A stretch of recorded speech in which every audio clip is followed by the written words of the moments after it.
To be an element of marketing to the international business unit because you have to market your product in another country. So you want to create a product that will be successful and present it in a way that will make people want to purchase it. So we are going to revisit the 4Ps and the marketing mix. But we're going to actually add a fifth P to consider. We're going to make sure that the products are suitable for 5Ps, that the product is a good match. It's something that country, that market will want, that the promotion is culturally appropriate and will be effective, that the proximity, that it is near enough. The place is modified a little bit. Like, we'll be able to get the product to that country in a cost-effective manner, that it can be done at a competitive price, and that the preferences of the people who are in the target market match the good or service that we are selling. So, international trade generally just increases the amount of choice that we have. Instead of being limited to the one local supplier, we can buy from anywhere in the world. For the company, instead of selling only to consumers within driving distance or whatever it is, they can sell it anywhere there is someone willing to pay. So it really allows both the business and the consumer to succeed. And I think if you were to look at some of the clothing labels or some of the made in stickers and labels that you have on products, you'll see that a lot of our goods come from different parts of the world. And it might give us access to something that we would otherwise not be able to make ourselves or unable to grow ourselves, or just might be something that's cheaper, or something that is just a little more unique and different. So instead of just having a small marketplace, the whole world just becomes this one big global marketplace. And if a company has dominated the Canadian market, the first thing they can do is increase their potential market by 10, a factor of 10, by going to the United States, and then they can keep growing from there, providing they are successful. So again, we want to think of countries that are a good match for reasons of product, price, proximity, preference, and promotion. So we can say Canada Goose is trying to grow its business outside of Canada. Well, what does Canada Goose make? It's probably not going to expand selling parkas in Mexico. So it's probably going to find some places where those kinds of winter jackets will be appealing. Or if it is going to expand to more equatorial regions, it will have to make different styles of coats that are more appropriate for those climates. So, you'd want to consider, is the product already available in the home country? If you're proposing to trade internationally, but there's already a very strong brand, that will be an obstacle. Tim Hortons, for instance, has run into big U.S. chains like Dunkin' Donuts, and it has impacted their ability to succeed in New England. Is the resources needed? Is the product scarce in the target country? So, for example, Canada ships a lot of wheat to parts of the world where there's not a lot of arable land because it's hard to grow that. They will demand it. Does it suit the needs and wants of the citizens in that target market? So each natural resources are a great example because some have petroleum.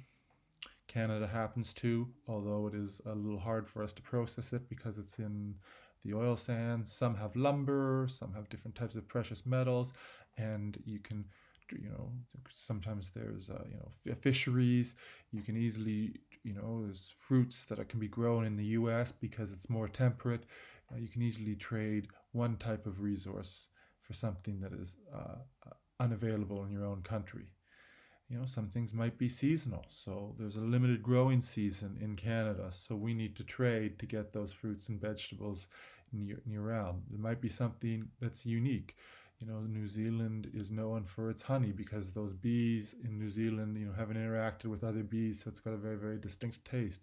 Kobe beef, Quebec maple syrup, log homes made from western red cedar in BC. These are all very unique products that are known around the world. So it has to be, something that's usable in the target area. As much as we would like to, sell, our Canada Goose jackets in South America, it's just not appropriate. So price. So firstly, can we make the product at a reasonable cost? Is there extra capacity in the factory? If it's easy to ramp up production, that's a great start. What are the costs to shipping it? So often Canadian companies start by going to the United States because it's just easier to ship it to the United States. To ship it to Europe would be, a shipping container on a super tanker. It would be a flight. The costs would go up. Sometimes there might be laws. For example, Donald Trump put some tariffs on Canadian steel and aluminum, so that raised the price of that Canadian product by 15%. So that would make it 15% more expensive than the equivalent American product. Is the price that we need to charge to make our typical profit comparable to the local competitors? Because if you have to charge a really high price, imagine you go to the supermarket and the one item is twice as much as everything else. Well, no one's going to grab that expensive item when the cheaper ones are plentiful on the nearby shelves. And what are the costs and wages of the target market? Can the consumers afford the good? The comparable materials. Is there a business case to do this? That's what price means. And you want to think of the transportation costs, the tariffs, the production costs, everything it'll take. We call it the landed cost. Everything it will take to get your product on a shelf in another country. So companies will naturally choose to produce goods where the costs are lowest. So like these costs could be raw materials. So you might produce it where the raw materials are plentiful. Where Canada, unfortunately, for the purposes of international business, has a higher wage. So a lot of automotive companies have moved to factories in Mexico because the labor there is much cheaper. What's shipping, management costs, taxes, all these things would be considered. A lot of clothing is made overseas because of the low wage, and that the factories there can be operated very, very effectively. Is the target country near the home country? Is the culture similar to the home country? I think that would make sense. CCM is not going to sell hockey equipment in a place where hockey is not played. If the countries, if you recall when we were watching Dragons Den, Carnivore Club was talking about selling in Australia, and the Dragons were like, "Why are you selling halfway around the world? It's so far away. The shipping, the logistics, it's going to be very complicated." So that's what we mean by proximity. So obviously, geographic neighbors will make the best trading partners. Usually, they have a trade agreement as well to facilitate trade. For crossing the border in Canada and the U.S. and Mexico because of NAFTA can be done very expeditiously. Some items are perishable, or they could be damaged if they're shipped too far. So that's something you want to be aware of. Are the preferences of the target country similar to other markets where it's already succeeded. So that's usually, if it succeeds in Canada, they go to the United States. If it succeeds in the US, they might go to the UK or France. They might try Australia because although there are some cultural differences, they're still pretty similar people. And so they have tastes that are reasonably close enough. Will consumers recognize and appreciate the brand? So, you know, Coke travels well around the world. Everyone uh, can recognize a Coke can and they'll want to um, seek it out. But let's take a smaller company like Jones Soda. If that were shipped around the world, people's reaction might be, "What's Jones Soda? Why is it so special? Why should I buy it?" And it just might not, stand up compared to a local drink. So you get some countries, they're known for producing, specific special products like watches from Switzerland, wine in France. Uh, the and so they're known worldwide for those kinds of products, and those products become sought after. Uh, and again, just a reminder: similar cultures will be targeted first. So if you're thinking, well, where should we launch our new company? Okay, we'll start off. What is a similar country to Canada? Promotion. Is the brand well known? How much promotion is necessary? Do you have to make people aware of it? Will the advertising work? I think we've all seen politically incorrect advertisements. For example, a translation that had the opposite meaning of what was intended. I think American Airlines translated their campaign about new leather seats to Spanish, and it was translated inappropriately to, instead of fly in leather, to fly naked. So is it a promotional idea that is going to work? Um, these days also, just understand with the internet, it might make it easier to promote the product. You don't need a big, billboard or print or traditional advertisement. That advertising can be done locally. That is, it's targeted locally, but the advertising's actually done from the original home country using technology and social media and the internet. So, here's an example of an inappropriate advertisement. So, the Texican Whopper, and they, united for one great flavor or something like that. And then you have the cowboy who's supposed to be the American, and the masked wrestler who's supposed to be the Mexican. And there were a lot of criticisms because it made the Mexican wrestler look like a bit comical next to the stereotypical cowboy.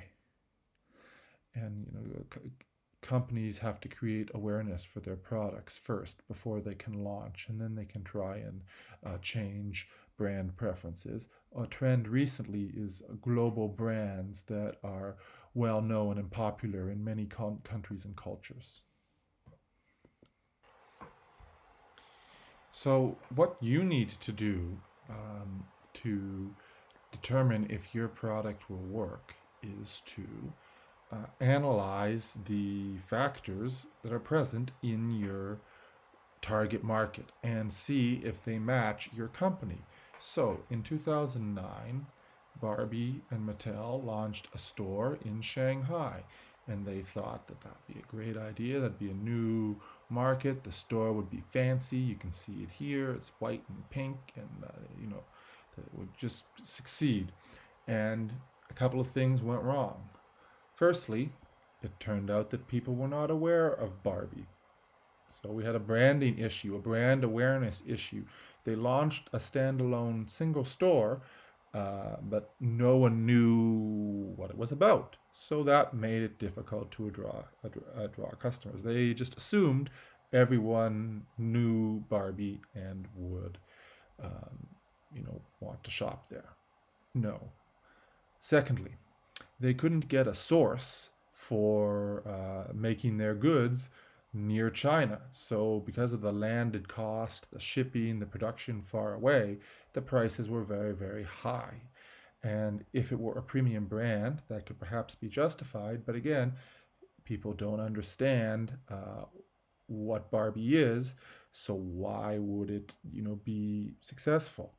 Then culturally, it wasn't really a good fit. You know, Barbie's supposed to be a little more glamorous, and in China, young women should be seen as strong and smart and educated. So it wasn't really a good fit.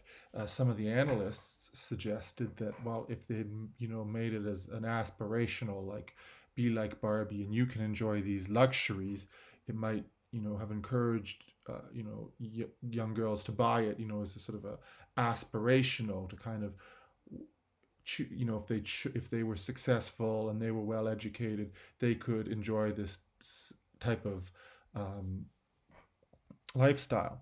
Uh, Also, they tried selling things like jeans, but Barbie is a toy brand, so Barbie jeans have no brand equity.